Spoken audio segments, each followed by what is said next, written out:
So Botox is so common now.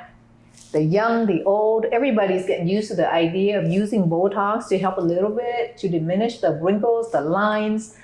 But there are still many people that are really apprehensive about Botox. They're afraid that it is a toxic chemical and they don't want to put it into their body.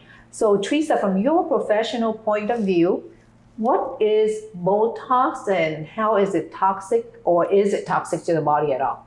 So Botox is a neurotoxin, so similar like Dysport or Xeomin, they're all neurotoxins, and what they do is paralyze the muscle so that it decreases wrinkles or movement. The use of neurotoxins in aesthetics is completely safe with the dosing that we use here. And although the word toxin may seem scary, with the doses that we use and the technique that we use, it's completely safe and there's no concern for adverse effects on the body. That's awesome to hear. So then the other thing that make people kind of is apprehensive about Botox is that sometimes they say it makes you look really unnatural, and I have seen it, like the person looks so stretched out. On the other hand, I've also seen people who are looking really natural and they've used Botox for years, but nobody even have a clue that they have been using Botox at all. So what would be the reason for such a huge variation? Yeah, and with that, it really comes down to the practitioner. Botox can absolutely be overdone with the improper dosing or with improper technique, and it's important to choose a provider that knows facial anatomy and can properly assess where to inject. So if Botox went wrong, is there a way to fix it, or does someone have to kind of live with it until it wears off? So for that, it really depends. It depends on where in the face it was injected and how much and the effect that it caused.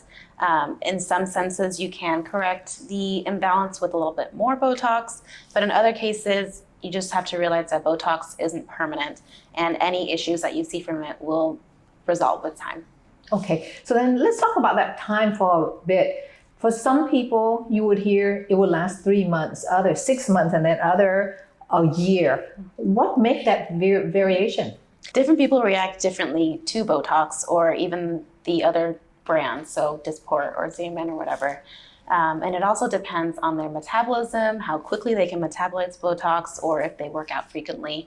That can also make it a little bit shorter, the amount of, or the time that Botox will last for them. And everyone knows that Botox is a treatment for lines and wrinkles. But aesthetic professionals are also using Botox to beautify in many other ways. Can you talk a little bit about that? Right. Botox can be used in other areas of the face, such as the masseter muscles. Injecting it there will help slim the face, and also can be used in the DAO muscles here to help with a downturned smile, or in the tails of your brows here to help give a little brow lift. And one final thing that I kind of want to mention, and that is Botox was invented to treat patients medically originally, right? So is that something that you can also do outside of the aesthetic purposes? Yeah, Botox can be used for obviously medical purposes, such as for TMJs. You inject that in the same place, the masseter muscle there. For hyperhidrosis, which is excessive sweating of the armpits, or for migraine headaches. Yep, so there you go. If you've been thinking about how to diminish your lines and wrinkles, lift those pouts, slim your lower face, come to Cinderella Medical Spa. Teresa's waiting to beautify you.